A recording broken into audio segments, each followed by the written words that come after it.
Salut la team et bienvenue sur Capanime pour suivre la review des 3 premiers épisodes de Chainsaw Man. N'oublie pas de t'abonner et d'activer la cloche de notification. Chainsaw Man est un anime qui en fascine plus d'un. Et c'est dans un même temps très énigmatique et qui pousse à penser sur un autre angle. En regardant Chainsaw Man, on se rend compte que parfois la vie peut être cruelle et amère, et dans un même temps on peut aussi se rendre compte que toute une vie peut basculer du jour au lendemain et que l'attachement à un être ou une chose ou même la peur que l'on ressent est totalement humain et peut être bonne comme mauvaise. Dans la première et deuxième épisode de l'adaptation en animé de l'œuvre de Fujimoto intitulée Chainsaw Man, on a affaire à un jeune homme totalement au bord du gouffre qui tente tant bien que mal de survivre. On retiendra qu'un héritage n'est pas forcément une bonne chose et ne contient pas forcément les fruits d'efforts qui ont payé. C'est le cas de Danji qui hérite des dettes de son père dont le tableau est bien rempli et qui malgré lui doit les payer. Un sort très triste qui le pousse à vendre ses organes pour s'alléger et à devenir un Devil Hunter de seconde zone. Malgré ça, il est très loin du compte et ce n'est pas à ce rythme qu'il va s'en sortir, surtout avec un employeur qui l'exploite. Notre Danji ne vit pas que pour lui-même mais aussi pour Pochita, un démon tronçonneuse qui l'a aidé et qui l'aide en retour. Les deux, en plus de vivre dans un taudis, ils ont à peine de quoi se nourrir, se contentant du même repas de tous les jours et en petite quantité, une vie tout à fait misérable. En même temps, c'est une réalité que l'auteur nous montre par là, qui dit qu'en même temps qu'il y a des personnes très riches, il y en a de très pauvres qui n'ont pas de quoi se nourrir. Cela n'empêche pas néanmoins de rêver et d'avoir des désirs et un but et des souhaits. Danji n'a pas de grandes ambitions ni de trop grands rêves, il souhaite juste avoir à toucher des nichons et à sentir l'odeur d'une belle gonzesse. Aussi simple que ça, un rêve dont il parle fréquemment à Pochita, son seul et unique ami. Sa vie prend une toute autre tournure lorsqu'il est sollicité pour tuer un démon zombie.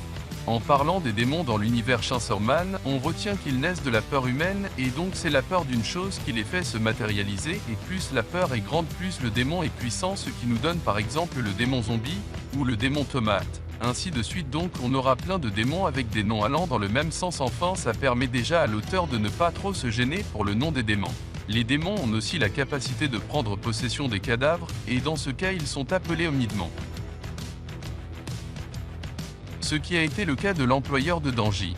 La volonté du démon zombie est d'éradiquer tous les Devil Hunters, ce qui a été le cas de Danji qui se fait tuer d'une manière assez lâche et grandement cruelle. Lui et Pochita sont transpercés de dos par une épée et ensuite plusieurs coups de couteau, et pour terminer, Danji a été coupé en morceaux. Une scène très émouvante et très révoltante vu que ce jeune homme ne mérite pas une mort aussi cruelle et en plus il a été jeté à la poubelle comme un déchet. Attention, si t'as une arme sensible, abstiens-toi de regarder parce que c'est vraiment rempli de scènes un peu choquantes avec des jets de sang en perdre les pédales. J'ai dit que la vie de Danji a pris une toute autre tournure, et bien c'est à ce moment précis où Pochita boit le sang de Danji pour se guérir une faculté des démons et offre son cœur à ce dernier. Et oui, Danji est ressuscité grâce au sacrifice de Pochita qui est devenu son nouveau cœur, faisant de lui un être assez spécial car contrairement au omnidémon, le cadavre de Danji n'est pas possédé mais Danji a juste eu un nouveau cœur pour continuer à vivre seul, qui lui a conféré des capacités telles que la régénération et le fait de se transformer en démon tronçonneuse pour mieux combattre ses adversaires. Et là, le démon zombie en a pris cher, il se fait tronçonner de ouf, lui et tous ses marionnettes. Ce sacrifice de Pochita a permis en même temps à Danji de récupérer ses organes vendus grâce à sa régénération. Et là on a l'arrivée de Makima, une Devil Hunter qui était venue pour exterminer le démon zombie mais finalement se rend compte que Danji s'en est déjà occupé, donc elle le félicite et le prend dans ses bras, un geste d'affection auquel Danji n'a jamais eu droit, ce qui le touche profondément, et en plus on lui propose de la bouffe gratuite à une seule condition, celle d'être un chien dévoué à sa maîtresse, que ce dernier accepte sans hésiter et on ne peut pas lui reprocher vu l'énormité de sa misère. Makima le prend en charge, lui offre de la bonne nourriture et ce dernier tombe amoureux de cette dernière. Vu autant d'attention, on peut remarquer que Danji s'écroule plusieurs fois dans les bras de Makima vu qu'il s'était transformé et que ça lui avait pompé beaucoup d'énergie, donc on peut s'attendre déjà à un personnage qui mange beaucoup, mais l'auteur a préféré négliger un peu cet aspect. Arrivé dans la grande ville d'Angie et stupéfait en même temps, on lui trouve un vrai job de Devil Hunter. Ce dernier est très heureux et se dit qu'il va faire équipe avec sa belle, mais à sa grande surprise il est confié à Akai, un choix contre lequel il s'oppose, mais en quelques mots Makima le fait se résigner.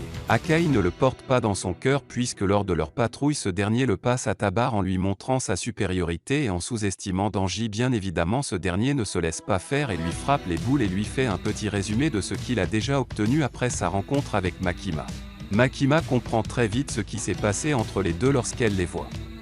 Déjà laissez-moi vous dire que Makima est un personnage très énigmatique, j'en viens même à me demander si elle n'est pas une omnidémon, déjà avec l'aspect très particulier de ses yeux semblables à celle de Power, une omnidémon avec qui Danji fera équipe en soi. Elle est très énigmatique et j'arrive pas à savoir ses intentions ni à me faire une idée assez probable, mais déjà je peux dire qu'elle est très badass et pleine de surprises. Grâce à elle Danji a vu son rêve se réaliser à quelques détail près puisqu'il n'a pas encore touché de nichon, ce qui devient son nouvel objectif.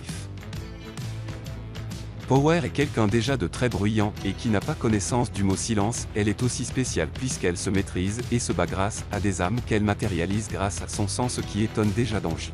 On sait d'ores et déjà dire que le duo Danji-Power fera long feu dans un premier temps parce qu'ils sont sous les ordres de Makima qui fait une expérience avec eux, et dans un deuxième temps parce qu'ils ont Makima en estime. Je ne manquerai pas de dire que Aki fait partie du groupe. Pour faire simple alors, on a Makima très énigmatique, Power une onidémon plein de surprises qui je pense a un lien assez spécial avec Makima. Aki un être humain Devil Hunter qui déteste profondément les démons, et Danji notre héros à qui la vie a souri en un éclair, et j'espère que ça durera parce que chaque chose a sa part d'ombre. L'épisode 3 vient de sortir et encore une fois c'est très waouh, l'animation et l'histoire nous réservent beaucoup de bonnes choses. On sent que Fujimoto a eu une inspiration tirée d'une vue assez générale de la vie, donc on peut dire qu'il mélange à la fois drame, cruauté, chance, malchance, humour, affection et j'en passe avec beaucoup de tact. Je dirais aussi que Danji est un obsédé, manipulé ou même guidé par les nichons, il est prêt à tout faire pour toucher une paire de seins, enfin n'exagérons pas aussi. Déjà Power, lui met sa petite folie ou manquement sur le dos, donc elle n'assume pas du tout ses erreurs et ensuite joue sur le rêve de Danji pour le manipuler. Elle lui fait sortir une histoire pas si logique que ça, mais qui contient une part de vérité pour pouvoir le livrer à un démon en échange d'un chat auquel elle s'est attachée. Ce qui tourne mal parce que le deal ne s'est pas passé comme prévu et le démon chauve-souris la bouffe elle et le chat. Alors là le bruit de la tronçonneuse se fait entendre et Danji entre en action pour les sauver malgré qu'il se soit fait rouler et malmené par Power. S'ensuit une scène de combat qui nous montre certaines capacités de Danji, notamment une force surhumaine et aussi le fait de pouvoir ranger les tronçonneuses même étant transformées sauf celle de la tête. On notera aussi que Power respecte et craint Makima, je dirais même qu'elle a peur d'elle et encore une fois je me demande le lien qu'il et Lies. Aussi Power nous apprend qu'elle a été capturée par Makima, ce qui devient intriguant. Power était le démon sang avant d'être une possédée, ce qui explique sa capacité à utiliser le sang à sa guise pour matérialiser les âmes et d'autres choses, et aussi son comportement assez incontrôlé. De la visite de Makima à ses supérieurs, on retient que les États-Unis emploient des démons dans leur armée. De cette petite affirmation, on peut donc dire que le Japon veut en faire de même pour mieux combattre à l'avenir les États-Unis lorsque ceux-ci deviendraient une menace pour eux. Même si de base la relation entre le Japon et les États-Unis est très tendue. Makima affirme que de son équipe expérimentale, Power répond déjà à ses attentes et que Danji la fascine. Ensuite, on a une petite analyse sur les démons et leurs forces suivant le degré de peur qu'ils inspirent. Les grandes questions sont, quel est le véritable but de Makima? Pourquoi Danji la fascine? Quel est le lien entre elle et Power? De quoi Danji est capable? À qui restera-t-il humain? Qui sera l'ennemi contre qui notre héros devra se battre? Sans plus attendre, abonne-toi et active la cloche de notification pour ne pas rater nos prochaines vidéos.